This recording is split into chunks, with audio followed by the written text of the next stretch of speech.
close enough now to when they were 18, nobody can do anything. Right? You're legal. So when you're legal, I got it. Boom. Right? So the when we look at that, is it really free will, or is it I'm so overwhelmed by your aura or your status or your stardom? Because let's be 100% transparent. Mm-hmm. R. Kelly in our generation, had none of this occurred, would be put up there with Madonna, Michael Jackson, and Prince. Mm-hmm. Mm-hmm. Just based on the number of hits that and that he solely had and the number of records he sold, he would be up there. Mm-hmm. Right? But with all these things occurring, we can't deny his musical genius. But what it does is it kind of puts that asterisk, because now you've done all of these things and this whole entire puzzle starting to come together. Right. And everybody can see what you're doing, and you're still sitting up here saying, I don't know what you're talking about. He's not gonna. Bill Cosby. He's not gonna admit. Well, he did admit to it, but he's not gonna. He's not gonna acknowledge that it's a problem. He don't. Well, he can't acknowledge it's a problem now, because if he does, he's gone away for essentially ever. I mean, again, the best illustration that I've seen to date is Bill Cosby. This man was one of the most financially lucrative actors almost ever. Still my teeth. I mean, look at his image now. Look at what he has now. You know, this man, the one thing wealth can't replace is your health. Mm-hmm. His health is at the bottom of the barrel. Mm-hmm. Financially, they're trying to kill him, you know, and his freedom is gone. So that entire legacy that he had, like I said, R. Kelly would be enshrined as the greatest musicians all time. You know, like you said, up there with Madonna, up there with Michael Jackson. But what could he be reduced to? So that, you know, they give titles. You know, Michael was the king of pop. Mm-hmm. And they say R. Kelly is the king of R&B. You are not the king of R&B. I just want to put that out there. I'm sorry. Go ahead. Do you, now that everything is out there, do you think that he will still be the king of R&B? I mean, let's try to take away the man from the music. Okay. If LeBron James, and this is a heavily vetted discussion in the sports world, if LeBron James was to get 6 rings, there are still going to be those that regard Michael Jordan as the best of all time. That's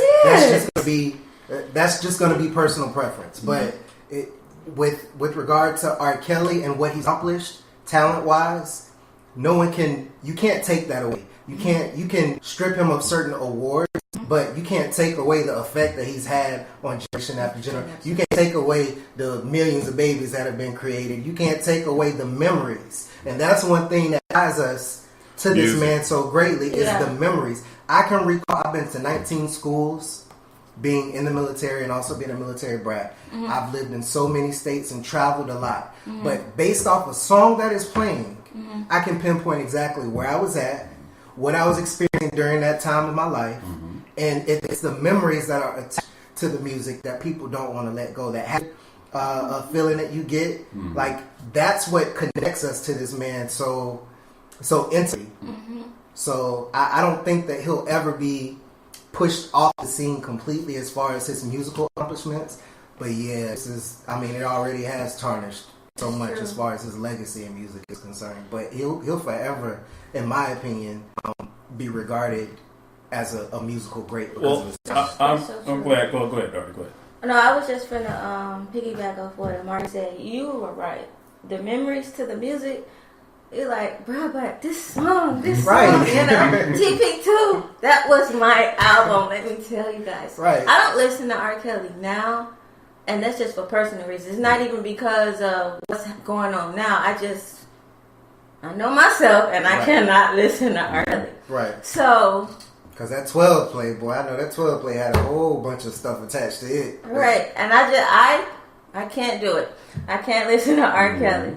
But you're so right with the memories. It's like, bruh, I know exactly where I was when the Nixon remix came out. Like, I remember going to parties with my friends and song coming out, and we just having the best time. Right. Some of the best times. Like, I understand. Because you grew up not too far from Chicago, right? I'm from Gary, Indiana. Yeah, so that's what, like 30 minutes. 30, 45 minutes. Yeah, so. So think about this. So I'm gonna pose a question to both of you. Understanding what we know was going on around that time frame, he popped onto the scene. Who was really there? As musically? far as from an R&B standpoint, I mean, I think before him, Bobby Brown was the R&B man. Oh, I mean, like, who was in that same coveted position of who in that same time span, so to speak? So we know Bobby was like 80s, 90s, right, or really 80s. What was going on in the music world, so to speak, before? Who was running things essentially before R. Kelly really popped onto the scene? as far as one specific artist? Nobody. Now that you think about it, nobody. Right, so, and this is why I'm bringing this up in relation to your Jordan reference. When you look at the NBA, and I'm not taking away from the accomplishments of Jordan, nor am I taking the accomplishments from what R. Kelly has done. You know, what they've done, it will forever be impressioned in history as far as their talents. But when you look at what Jordan's coming into the league, Bird was getting old, Magic was getting old, Isaiah's getting old. The league is dying. Then here comes Jordan. So you have a perfect tsunami to say, here you go. Mantle is being right. passed. Mantle's being passed. Spike Lee comes. He's boosting him up. You know, Air Jordan this. Nike takes him on. Puma blows up. Same tsunami for R. Kelly.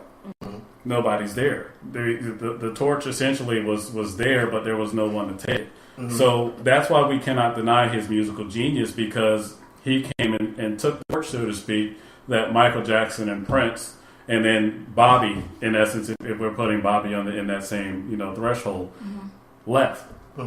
No one else was really doing it. So I mean, R. Kelly came, and then shortly behind him, Usher and everyone else. But I don't think Chris got that far. Chris is up there now. I don't know. Chris, he's up there. To me, I don't know. He's up there.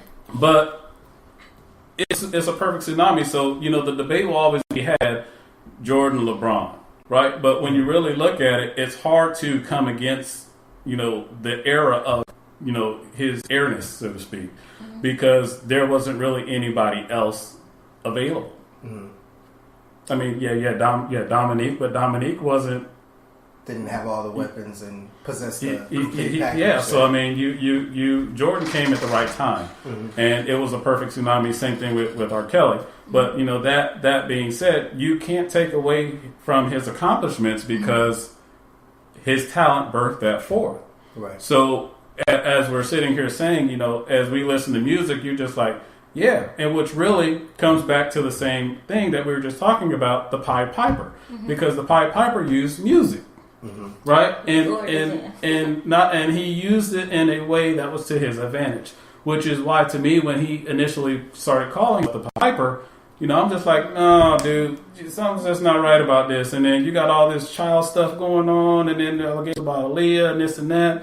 I'm just like, something ain't right in the coffee. But then nobody even cared that he was calling himself that. Then nobody like, dude, why are you calling yourself? Then even if you just look at the effects of music, you could take sports, for example. Everybody's not a Michael Jordan fan because everybody may not be into basketball. Football may be a thing. But one of the things that kind of resonates universally with human beings as a whole is music. And he, for all intents and purposes, had the key to the kingdom when it came to the music thing. So I would say his influence was probably even greater than a Michael Jordan as far as the amount of people that it touched. So with everything that we've discussed here, what can we do as a society, as a culture, or demographic to begin to identify? Because I think, as they were saying in the special, a lot of this was overlooked by the black community because of because of his stardom, so to speak. So how can we collectively, not only as a an African American community, but as a society as a whole, how can we begin to curtail a lot of these things and begin to really hold people's feet to the fire for their actions? We can't really hold musicians or artists at like an Well, idle we state. can because we're spending our money. No, I'm saying like at an idle state. Right. Okay. We can't, if we know something, we can't be like, well, no, he didn't do it, because we don't know if he did it, if they did it or not. So if an allegation out there, we got to do investigation and be like, we just can't throw it under the rug like we usually do. Mm. The main thing that you just said, I was going to say was, I wasn't going to really say do an investigation, but I think that in our society, things become important to us when we're told by other societies that it's important. Right. So, for example, if R. Kelly would have been convicted years ago when he was brought on trial, I don't think that he would still have the same relevance that he has now. But because he wasn't, it's to us that says, hey, it ain't no biggie. Right. So we continue in the same vein that we've continued in, as opposed to us taking the responsibility of our homes, of our families, and saying, look, this isn't right, that isn't right. We don't care what a court of law is going to say about this man. These are our values. These are the standards that we have for our home, for our family, for our generations to come, the things that we deem acceptable and unacceptable for this household or for this family line. Right. I don't think that was being done. So I think we would definitely have to take a more personal responsibility, starting first within our homes, because right now we have a lot of different elements that are raising our kids, are forming our thought processes. All this reality TV, all this trying to keep up with the Kardashians, right. Even down to just music.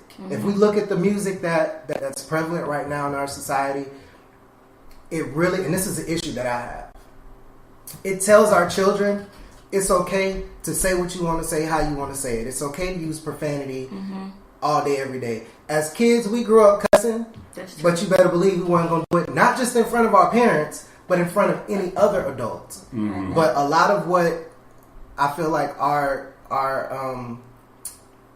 actions and directives are being formed by are the influences, the entertainment influences now that seem to be raising our families and imprinting our standards far more be it than the actual leadership or elders that we have in our homes and in our families. Right. I remember it used to be a time that your great auntie or your grandma would sit you down and really give you a history lesson on some things or talk to you about some things. That stuff almost seems non-existent, because now you even have those elders who they don't even want to come their own lineage. They don't correct somebody else's child. So I think we've gotten away from that. We need to take more personal accountability and responsibility within the dynamic of our homes in order to effectuate a change that's going to, kind of spill out into our culture and society as a whole. Well, why do you think that most people don't want to take responsibility? I know in my family home, it was sweep everything under the rug so we don't have to deal with it. Well, that's because it was the do as I say, not as I do.